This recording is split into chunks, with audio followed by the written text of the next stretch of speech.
Здравейте, аз съм Гавинка и добре дошли в канала ми. Ако това е първото видео, което гледате, не забравяйте да се абонирате, ако това, което правя, ви харесва. И да, пръснете един лайк на това видео, защото този канал ми е сравнително отскоро и тепърва започвам да качвам все повече и се надявам да правя по-интересни видеа. Имам много яки идеи, така че не забравяйте да се абонирате.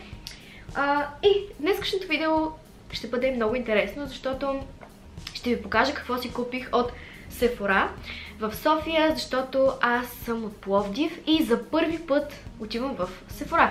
Точно така, за първи път от страшно много време се каня, може би от месеци или година, обаче все намирам време.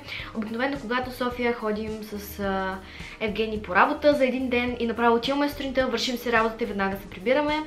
И общо взето нямам време да обикалям каквито и да е магазини из София.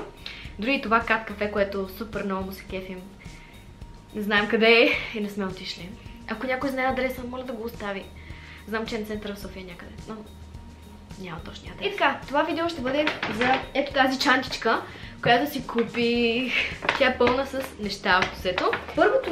Най-първото нещо, което си избрах е ето тази палитра, която изглежда божествено, изглежда като детските приказки, буквално детските приказки. Много е красива. Много е красива. Опаковката им е грабна. Тя е именно на Too Faced Natural Lust. Изглежда божествено. Сега ще ви покажа и цветовете, които на мен ми се сториха вау! Тази палитра бих я използвала в ежедневието си, защото има има и туториал гайд за някои гримове, което е много яко, защото по принцип не съм виждала в палитрите такива туториал гайдчета, които са доста basic, но са много симпатични и мисля, че всеки би се справил с тях. Това представлява и самата палитра.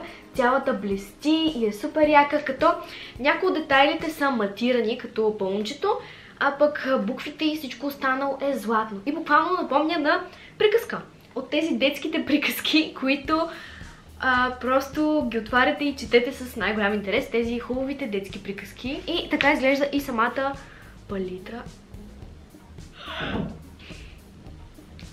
Уникална е, има голямо огледало тук, което също отстрани има детайли. Как се виждам и аз? Добре, което отстрани има детайли, розички и така нататък. Пълнче отново. А пък самата палитра, цветовете са много красиви. Ето, вижте и цветовете. Харесва ми, че има колкото матиращи цветове, толкова и блестящи, така че може да направите един цялостен грим с тази палитра. Цветовете са уникални, като цветова гама, точно каквито аз нося. Сега ще направя и няколко своча, само няколко, няма да си цапам цялата ръка. Ще пробвам най-интересните за мен цветове. Например, ето този синият, блестящият цвят и черният. Това са много трудни цветове по принцип. О май гад, вижте черното. Черното е уау! Определено съм впечатлена от черния цвят. Вижте какво направи на ръката ми. Аз не мога да повярвам. И аз по най-гадния начин си го сложих естествено. Но да, бих казала вау. Честно казано не съм много доволна от синьото. Може и да не съм си го сложила както трябва. Ами да, той е по-светло. Не е чак толкова пигментирано, колкото изглежда. Обаче е много приятен цвят. Би го използвам, макар че почти не нося синьо и зелено. Също този Pin Down, лилавият цвят, ще пробвам, защото той ми е един от любимите също. Изглежда много пигментиран и той. Не е чак толкова, колкото очаквах, не колкото на пръста ми. На своча изглежда много по-малко, много по-бледо, обаче отново си личи. И сега е време да пробваме поне един блестящ цвят. Just like that. Ето този по средата, точно Just like that, който на пръста ми изглежда вау! И на кожата е вау! Определено! Just Like That бие всички класации. И ако искате цялостен грим с тази палитра, оставете коментар, защото мисля да направя цяло отделно видео за нея. Има твърде много цветове да пробвам, твърде много гримове да изпробвам с нея. Може да се опитам да направя някои от туториалчетата, които са дадени в книжката, което мисля, че ще бъде от голяма полза за вас. Добре, и продължаваме нататък, защото имаме твърде много неща за показване. Вижте слочовете по-отблизо. Мисля, че цветовете са много добри. Така, идва ред на второто нещо, което си взех. Ще ги показвам по начина, по който съм си ги избирала в магазина. Второто нещо е на Huda Beauty. Имах огромно желание да си взема нещо на Huda Beauty. Кутийката е малко по-семпла, отколкото на Too Faced. Обаче има розички и стои много семпло и красиво, честно казано. Така че не съм разочарована от кутията. Знам, че с Huda Beauty може да си направите уникални гримове, защото цветовете им са още по-наситени, отколкото на... Оп! Да, така, отварям палитрата и забелязвам, че веднага пада едно ламинирано картонче, което да предпазва огледалцето от самите цветове, което го нямаше в палитрата на Too Faced. И е много красиво и то... Отварям палитрата и виждам отново огледалцето, което също е с размера почти на цялата палитра. И цветовете, които са уникални. От тези цветове много искам да пробвам Rose Gold, защото цялата палитра е с розови и бежови цветове предимно, а пък с розово аз доста често се обличам. Доста често. По-често отколкото си мислите. И мисля да изпробвам определено Rose Gold и някои от златните. Така. Rose Gold. О май гад! Вижте! Rose Gold стои перфектно. Божествено. Супер наситено е. Rose Gold. Искам да пробвам също 24 карата. О май гад! Стоят много добре на кожата, бих казала. Сега ще пробвам Rescue, който е много наситен лилаво-цикламен цвят. И е много по-пигментиран, отколкото от на палитрата на Too Faced подобният цвят. И сега бих пробвала Man Eater. Червеникавият. Цвятът... О! Той е като кръв. Буквално това е най-яркото червено, на което съм попадала от палитра. И сега ще ви покажа малко по-отблизо как стоят и на пръстите ми, защото и на пръстите ми изглеждат много добре. И на ръката ми.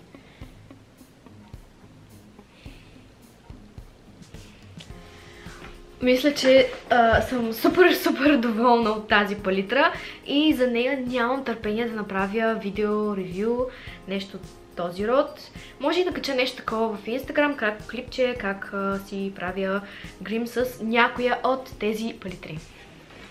Добре, преминаваме и към последната палитра, която си взех и за нея имах, как да кажа, най-много позитивни мнения от мои приятелки, защото те са фенки на Kat Von D, а именно на Kat Von D Fetish палитрата, която е много яка на външен вид.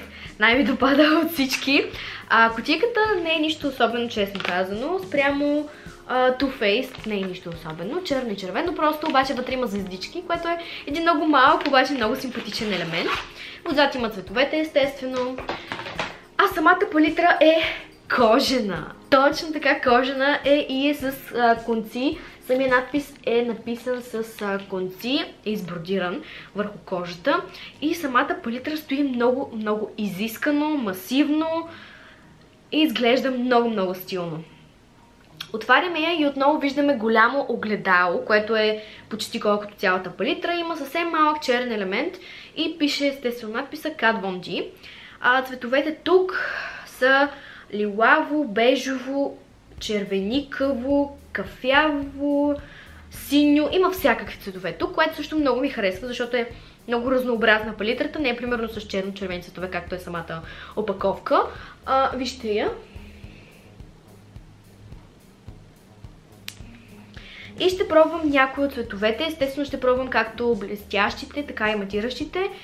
И ще направя отделен клип за нея, така че няма да пробвам абсолютно всички цветове. Бих пробвала отново едно розово. Dominatrix. Стои много красиво на пръста ми. Много силен цвят. И е още по-силен на ръката. Почти всичко падна от пръста ми, което би трябвало да следва, че ще се разнася много добре на окото. Ще изпробвам тъмно-синият блестящ цвят, латекс. О май гад! Прилича малко на черен, което на мен много ми допада, защото по принцип не харесвам толкова синьо. Отново почти всичко остана на ръката ми. Да, тази палитра би трябвало да много лесно да се разнася на окото и да стои много добре. Сега искам да пробвам ето този сребристият цвят, който, о май гад, изглежда божествено.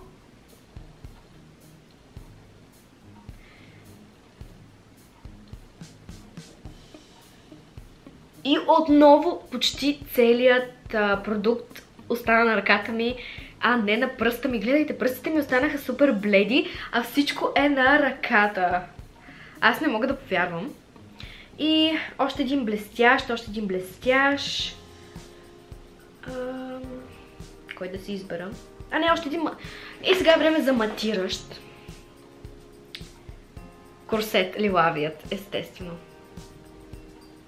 Голяма фенка съм на лилавото. И всъщност малко по-светъл, отколкото изглежда. Така ми се струва, малко по-бледичък. Трябваше няколко пъти да мина пръста си върху цвета, за да остане пигмент. И да, действително е малко по-светъл, отколкото трябва да бъде според мен. Но се надявам матиращите да издържат още. Така, и ще пробваме и още един матиращ за завършък. Айде този път да е бежов, защото ми е много интересно. Save Word се казва. И на пръста ми се вижда, което е много добре. И на кожата ми се вижда и почти целият продукт падна отново. Супер! Напомня ми, че е супер. Вижте.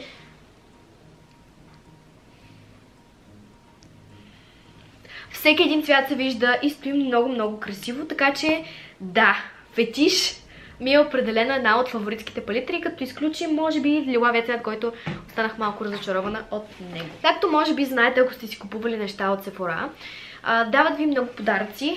Не знам дали за всяко нещо, което си купите или ако имате по-висока стойност, не съм сигурна.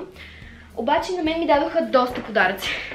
Така, първите неща, които ми дадоха, са две маски на Sephora. Двете маски са различни. Едната е The Primer Mask, 3 минути, а другата е The Charcoal Mask, която е Pore Minimizer. Добре смалява порите. Също още нещо, което бях забравила да ви покажа. Ето тази сет пудра на Sephora, която си закупих и още не съм я пробвала, дори не е разопакована.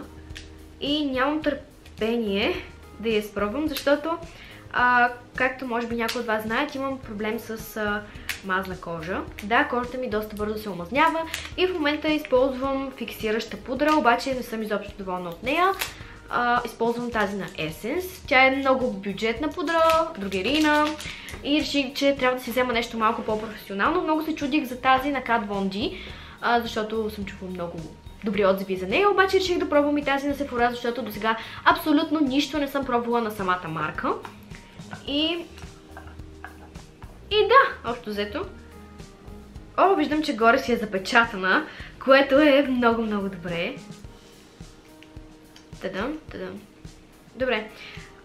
И бих направила видео с пудри, и то бели пудри, за да кажа от кои съм доволна и от кои не, защото съм пробвала няколко до момента. И още подаръци, чакайте, забравих за подаръците, като се отнесох с... Също ми подариха ето този серум. Мисля, че е за червени петънца по кожата, несъвършенства, който успокоява кожата. Сега ще видя какво количество е. Само секунда. 5 мл трябва да е.